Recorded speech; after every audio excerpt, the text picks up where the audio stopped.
Throughout history, we have seen countless times the state has influenced the way the country perceives migrants who are immigrating into the U.S.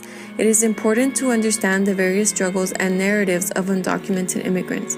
Today, I present to you Inez's immigration story. Inez was born in Mexico. She, for the most part, grew up in Veracruz. Her family structure consisted of her mom, younger brother, dad, sister, and herself.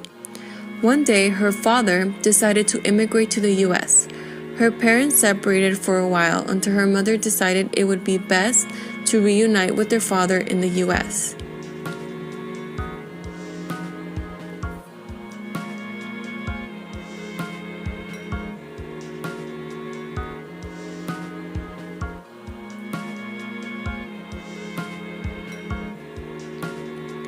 Inez was 7 years old when her mother decided to make the journey. We often think that kids who cross over at a young age don't remember the journey. Inez recalls this experience very vividly. She explains that her journey was at nightfall.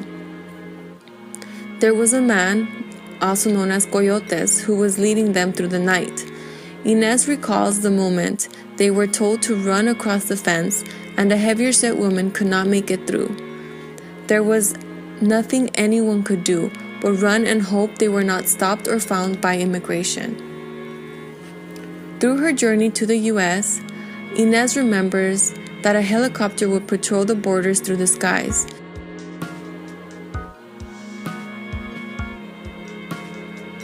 After her family arrived to the U.S. and situated themselves, Inez began elementary school. At first, Inez struggled with English because Spanish was her primary language. It was difficult and overwhelming for her. She didn't have many friends she felt a genuine connection with.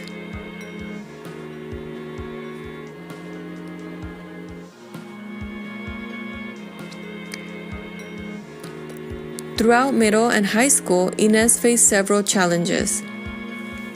There was no assistance or guidance in the schooling system.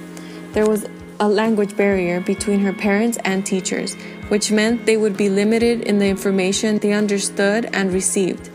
Inez felt out of place culturally and socially. She also encountered teachers who not only discouraged her potential but also limited her because it was not the way they taught her. She was also told by her parents to never discuss her undocumented status because of fear of family separation and deportation. Inez was well aware of the limitations she faced because of her status. She was reluctant to apply for college even though she had taken AP and college courses. Inez was accepted to a four-year university but was not able to attend because she did not have financial help to pay for tuition and was not able to receive citizenship status in the U.S. This left her feeling very disheartened and discouraged. A few months later, Inez naturalized in the U.S. Recovering from the lost opportunity was very hard for Inez. She began college but struggled to once again find support from her professors and college counselors.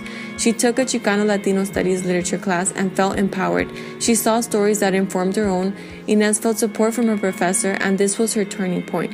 She received her AA degree and took into her hands the transferring process. Since her college did not provide the proper resources, Inez had to figure out to apply to university. She was accepted to a university, which was a surreal experience for her. Although this was a major accomplishment, she still had times where she felt out of place because of her age. She was a non-traditional student and she worked full-time, but she says that she found support in university and it made a huge difference in the outcome of her goals. Inez graduated and accomplished what she thought she never could. Inez talks about outlets that helped heal her past pains. She shares that she felt empowered and strengthened through writing poetry in Spanish.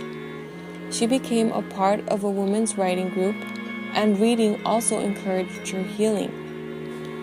Inez never had the opportunity for DACA as it was not offered during her time. But regardless of the situation, Inez was a dreamer.